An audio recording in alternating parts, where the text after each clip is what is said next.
Okay, now read the next line. The rays of the sun fall directly on the Tropic of Cancer and as a result these areas receive more heat. तो आपको पता है tropic of cancer कहाँ है, northern hemisphere में आता है, right? आप पढ़ के आए हैं, ये आपका पूरा ग्लोब है, उसको हमने डिवाइड करा था, ये आपका ट्रॉपिक ऑफ कैंसर है। तो ट्रॉपिक ऑफ कैंसर पर आप देखते हैं सनरेज बिल्कुल डायरेक्टली आती हैं, दैट इज वाई यहाँ पर ये जो रीजन है ये इसको बहुत सारी हीट मिलती है। The areas which are near the poles they receive less heat as the rays of the suns are slanting. The North Pole is inclined towards the sun and the places beyond the Arctic Circle experience continuous daylight for about 6 months. Since a large portion of the northern hemisphere is getting light from the sun, it is summer in the regions north of the equator. तो equator के north में जितने भी regions है वहां पर आपको summer मिलेगा। The longest day and the shortest night at these places occur on 21st of June. At this time in the southern hemisphere, all these conditions are reversed. Southern hemisphere में ये सारी conditions opposite होती हैं. It is winter season there. वहां पर winters होते हैं. The nights are long than the days. और winters में आप देखते हैं कि रात लंबी होती है. This position of the earth is called as summer solstice. इसको क्या बोला जाता है? Summer solstice. तो समर सॉल्स्टिस का मीनिंग ये हुआ कि नदर्न हेमिस्फीयर में सन है, नदर्न हेमिस्फीयर में सनरेज बिल्कुल डायरेक्ट आ रही हैं और सदर्न हेमिस्फीयर में सनरेज नहीं पहुंच रही है। सो नदर्न हेमिस्फीयर में आपको समर्स देखने को मिलेंगे और सदर्न हेमिस्फीयर में आपको विंटर्स देखने को मिलते हैं। ठीक है, ऑल्सो वेरी इंपॉर्टेंट 21 जून जो है, ये 21 जून को आप देखते हैं कि longest day and shortest night, longest day and shortest night. Now come to the next. On 22nd of December, the Tropic of Capricorn, that means your southern hemisphere. Tropic of Capricorn, southern hemisphere, receives direct rays of the sun as the south pole is now tilted towards it. क्योंकि अब जो आपका southern hemisphere है वो sun की तरफ आ गया। देखो ये आपका सदर्न हेमिस्फीयर था, now this southern hemisphere has come here, ये आपका सदर्न हेमिस्फीयर और ये आपका नॉर्दर्न हेमिस्फीयर। ठीक है, सो अब आप देखो सनरेज जो है वो सदर्न हेमिस्फीयर पर है। सो आप ये देखेंगे कि अब सदर्न हेमिस्फीयर में समर्स होंगे और नॉर्दर्न हेमिस्फीयर में विंटर्स होंगे। तो जब नॉर्दर्न हेमिस्फीयर में विंटर्स आते हैं तो उसे बोलते हैं winter solstice and summers will be in southern hemisphere. As the sun rays fall vertically at the Tropic of Capricorn, 23.5 degrees south, a large portion of the southern hemisphere gets light. क्योंकि अब आप देखते हैं कि जो आपका tropic of Capricorn है वहां पर सनरेज फॉल कर रही हैं। क्योंकि सनरेज आपके ट्रॉपिक ऑफ कैप्रिकॉन पे फॉल करती हैं तो वहां पर आपके समर्स हो जाएंगे। सो बेसिकली जो गेम है वो सन का गेम है, जिधर जिधर सन जा रहा है उधर उधर आपके समर हो जाएंगे। जब तक सन नॉर्दर्न हेमिस्फीयर में है, नॉर्दर्न हेमिस्फीयर में सनरेज है, वहां पर समर्स है। जैसे ही आपका अर्थ मूव करा, उसका रोटेशन हुआ, रेवोल्यूशन हुआ, चेंज हुई उसकी पोजीशन, और आप देखते हैं कि आपका सदर्न हेमिस्फीयर घूम करके अब सनरेज की तरफ आ गया है। तो आप सदर्न हेमिस्फीयर में समर्स हो जाएंगे। Therefore, it is summers in the southern hemisphere with longer days and shorter night. The reverse happens in the northern hemisphere. This position of the earth is called as winter solstice. और इसको क्या बोला जाता है? Winter solstice. Do you know that Christmas is celebrated in Australia in the summer season? Australia के अंदर Christmas summer season में celebrate करा जाता है। क्यों? क्योंकि हमारे यहाँ पर नॉर्दर्न हेमिस्फीयर में विंटर्स होते हैं, ठीक है, और उस समय सदर्न हेमिस्फीयर में आप समर्स देखते हैं, that is why. On 21st of March and September 23rd, direct rays of the sun fall on the equator. ठीक है, तो आपका जो इक्वेटर है उस इक्वेटर पर डायरेक्ट रेज फॉल कब करती हैं? 21st March and September 23. Direct rays of the sun fall on equator. At this position, neither of the poles is tilted towards the sun. तो इस पोजीशन पर आप देखते हैं कि आपको कोई सा भी जो पोल है वो सन की तरफ नहीं होता है। अब आपकी जो इक्वेटर है वो बिल्कुल डायरेक्ट रेंज है सन की। So the whole Earth experiences equal days and equal night. तो इस दिन आप देखते हैं 21st March and September 23 को you will see that the whole earth will be under equal day and equal night. इस दिन आप देखेंगे कि पूरी अर्थ पर equal days and equal night होंगे. This is called as equinox. इसको क्या बोला जाता है? Equinox. On 23rd of September, it is autumn season in the northern hemisphere. 23rd September को autumn season रहता है हमारे northern hemisphere में. आप ये डायग्राम देखें यहाँ पर, this is. तो अब धीरे धीरे आप देख रहे हैं आपका अर्थ का क्या है, मूवमेंट हो रहा है. अब अर्थ यहाँ से लेके यहाँ तक आ गई है, ठीक है. और अब क्या है, सितंबर आ गया है. तो आप सितंबर में देखते हैं कि ऑटम सीजन आ जाता है. फिर आप देखेंगे अर्थ का जो है कंप्लीटली मूवमेंट ऐसा हो चुका है कि जो नदर्न हेमिस्फीयर है वो आपका दूसरी साइड चला गया और अब आपका सदर्न हेमिस्फीयर आ गया है. अब सदर्न हेमिस्फीयर में समर्स आ जाएंगे, ठीक है. एंड देन वापस से अर्थ का क्या है, मूवमेंट होगा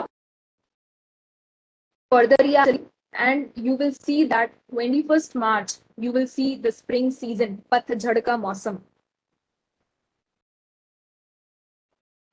The opposite is the case on 21st of March when it is a spring in the northern hemisphere and autumn in the southern hemisphere. तो southern hemisphere में autumn हो जाएगा और spring हो जाएगा आपका northern hemisphere में. So ये completely opposite चलते हैं. Thus you find that there are days and nights and changes in the season because of the rotation and revolution of the earth respectively. तो जो भी आपके days और nights में change आ रहे हैं, सीजन्स में चेंज आ रहा है, that is because of the rotation of the अर्थ. क्योंकि आपकी अर्थ एक डायनेमिक है, मूव करती रहती है, वेस्ट टू ईस्ट उसका मूवमेंट हो रहा है. दैट इज वाई ये चेंजेस हमें देखने को मिलते हैं. All right, okay. So this was a very small chapter. ये बहुत ही आपका छोटा सा चैप्टर था और ये यहाँ पर आपका फिनिश हो जाता है. हम इसको एक बार वापस से देखते हैं. We again discuss it and revise it, what all things are there in this. हम इसको फिर से रिवाइज करते हैं एक बार. कुछ इंपॉर्टेंट टर्म्स हैं इसके अंदर, वो आपको पता होनी चाहिए. So we will be discussing from here. See, motions of the earth, chapter number 3. देखो, अर्थ की हमने स्टार्ट करा था टू टाइप्स ऑफ मोशन से. There are two type of motions, rotation and revolution. एक होता है रोटेशन, एक होता है रेवोल्यूशन. रोटेशन क्या होता है? It is the movement of the earth on its axis. जब अर्थ अपनी एक्सिस पर मूव करती है, that is rotation. This is what? Axis. ये अर्थ का मूवमेंट कैसा होता है? West to east. This is your west and this is your east. Revolution. Revolution is जब अर्थ सन के चारों तरफ घूमती है अपने ही ऑर्बिट के अंदर, that is called as revolution. Then we discussed axis of the earth which is an imaginary line. ये जो एक्सिस होती है अर्थ की, ये एक इमेजिनरी लाइन होती है which makes an angle of 66.5 degrees. और ये एंगल बनाती है 66.5 डिग्रीज का. I showed you the diagram. यहाँ पर, यहाँ हमने डायग्राम देखा था. ये एक्सिस होती है, ये एक इमेजिनरी लाइन है, एज सच कोई एग्जिस्ट नहीं करती अर्थ पर. और ये एक एंगल बनाती है. कौन कितने नंबर का एंगल बनाती है? 66.5 डिग्रीज. ठीक है.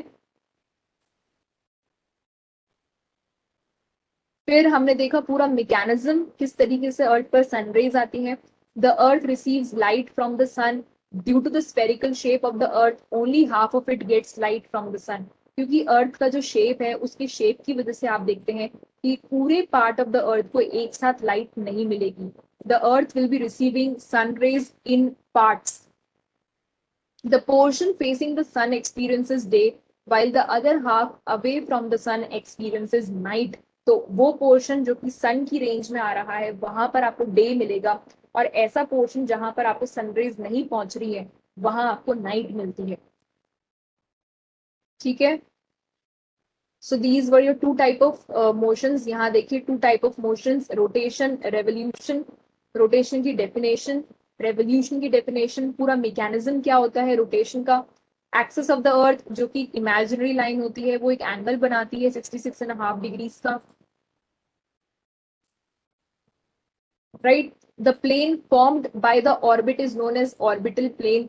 अर्थ receives light from the sun due to the spherical shape. कई पोर्शन में सनरेज पहुंच पाती है, कई पोर्शन में नहीं पहुंच पाती है. एंड इसी की वजह से आप ये देखते हैं कि कुछ पार्ट में सनलाइट होती है, कुछ में नहीं होती है, और एक सर्किल ऑफ इल्यूमिनेशन होता है जो कि इसको डिवाइड कर देता है डे और नाइट में। ठीक है, इधर आपकी डे हो जाता है, इधर आपकी नाइट हो जाती है।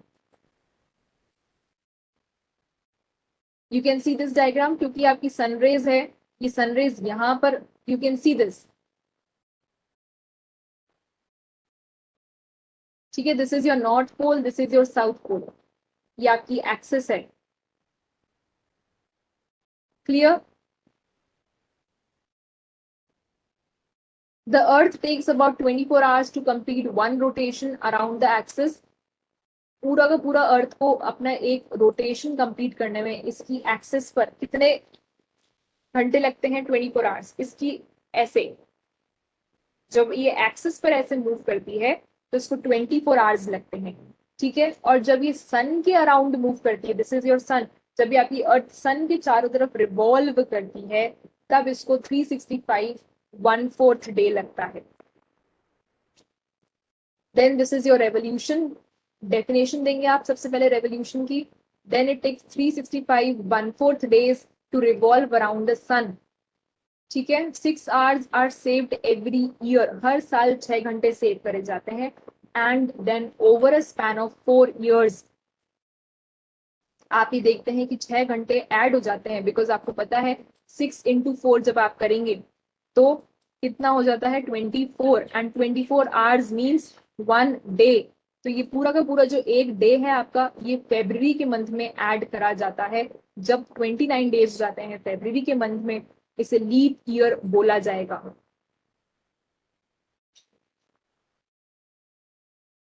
Then there is a very important question. Imagine करिए अगर अर्थ रोटेट ही नहीं करती तो क्या होता? What would have happened if the Earth would have not rotated?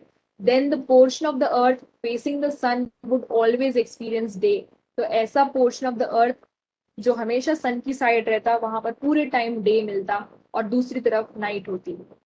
Then we discuss this diagram also. यहाँ पर आपको ये डायग्राम भी दिखाया गया है, क्योंकि यहाँ पर इस पोर्शन में सनरेज पहुंच रही है। This is the northern hemisphere. तो ये जो पूरा आपका नदर्न हेमिस्फीयर वाला पार्ट है, यहाँ पर आप देखेंगे कि समर्स होंगे। Here you will find summers. ठीक है, फिर धीरे धीरे आप देखो अर्थ का मूवमेंट होता है, और फिर स्प्रिंग सीजन आ जाता है, जहां पर आप देखते हैं equinox. Equinox 23rd of September, equinox. ठीक है, equal day and equal night. Equinox means equal. So equal day, equal night all over the country, all over the world.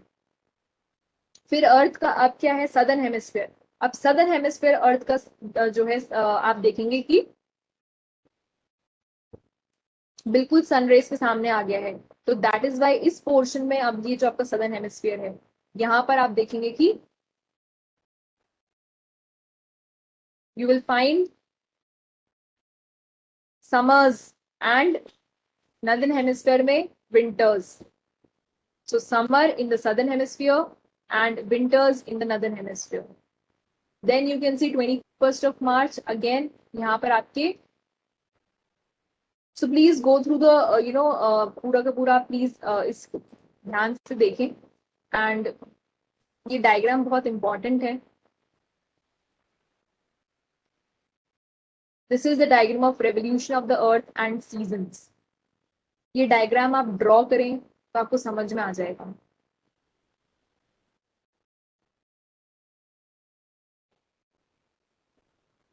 Right, so you can see here.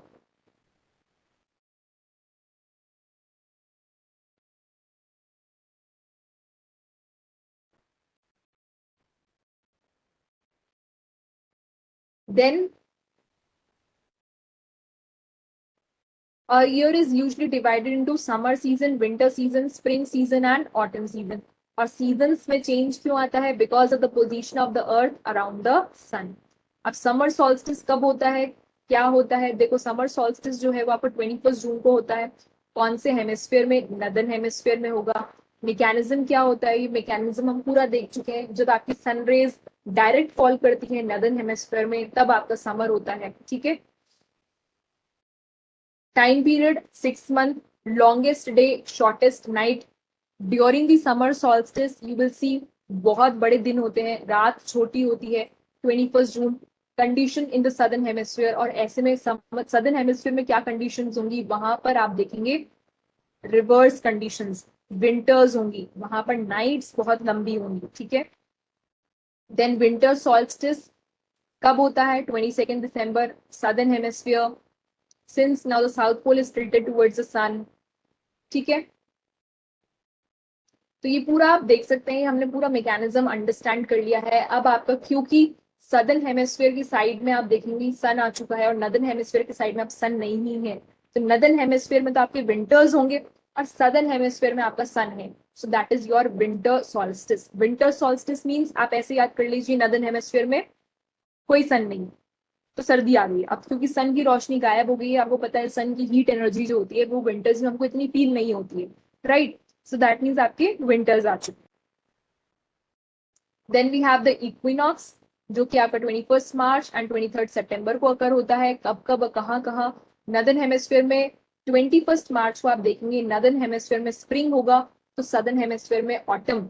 And 23 सितंबर को आप देखेंगे northern hemisphere में autumn, तो southern hemisphere में spring. The complete reversal. Definition क्या होती है इक्विनॉक्स की, ठीक है। When you can see this diagram also, ये आपकी अर्थ की एक्सिस है, this is the axis of the Earth. ये आपका tropic of Cancer, tropic of Capricorn, ये पूरा का पूरा आपका अर्थ का ऑर्बिटल प्लेन, अर्थ जहां पे the plane of the earth orbit, see आपका मूवमेंट होता है अर्थ का ऐसे, right.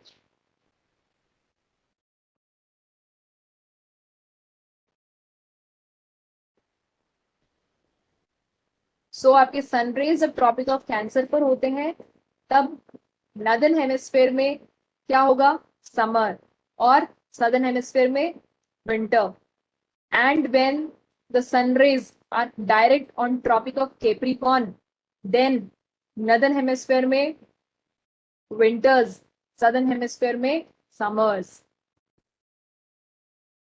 All right, so with this we complete your chapter, and now I just give you few minutes, quickly take out the back exercise, आप इस exercise को निकालें and quickly solve the answers, tick the correct answer.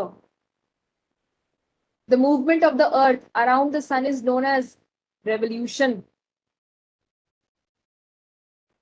Isn't it? सही है क्या answer? फटाफट से check करिए। Tick the next. Next question का आंसर बताइए।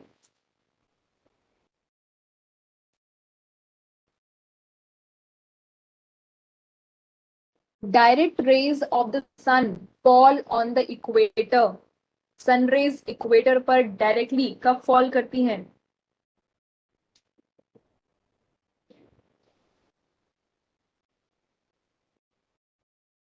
यस, 21 मार्च। अभी अभी हम डायग्राम देख के आए हैं, 21 मार्च, दिस इज द टाइम। ये 21 मार्च, देखो 21 मार्च को आप देखेंगे सनरेज जो है वो डायरेक्टली इक्वेटर पे फॉल करती है। सो दैट इज वाई आप यहाँ देखते हैं कि equal days and equal nights, ये दोनों ही दिन 21 मार्च ऑल्सो एंड 23 सितंबर ऑल्सो, इन दोनों दिन आप देखेंगे कि जो सनरेज हैं वो इक्वेटर पर डायरेक्ट फॉल करेंगी, इसलिए equal day and equal night होता है दोनों तरफ, ठीक है। तो अब यहाँ पर आपके ऑप्शंस अगर आप देखते हैं तो आपको 21 मार्च, 21 जून एंड 22 दिसंबर दे रखा है। तो इन तीनों ऑप्शन में से आपको पता है एक 21 मार्च और एक 23 सितंबर। अब 23 सितंबर नहीं है तो आप टिक किस पे करेंगे, 21 मार्च पे। Then Christmas is celebrated in summers in Australia, because उस समय वहां समर्स होते हैं और हमारी कंट्री में विंटर्स होते हैं। Cycle of the season is caused due to revolution. Revolution की वजह से आप देखते हैं कि सीजन्स में चेंज आता है। फिर ये क्वेश्चन नंबर 3 है, ये आप फिल करेंगे। This is your homework, please find out the answers, do go through the chapter very carefully. Leap year has dash number of days, हमने पढ़ा है कितने होते हैं इसमें 29। Daily motion of the earth is, क्या बोलते हैं, अर्थ डे। ठीक है, then you will find the answers, ये आपका होमवर्क है। I discuss the two, first and second मैंने डिस्कस कर दिया है, rest you will find. All right.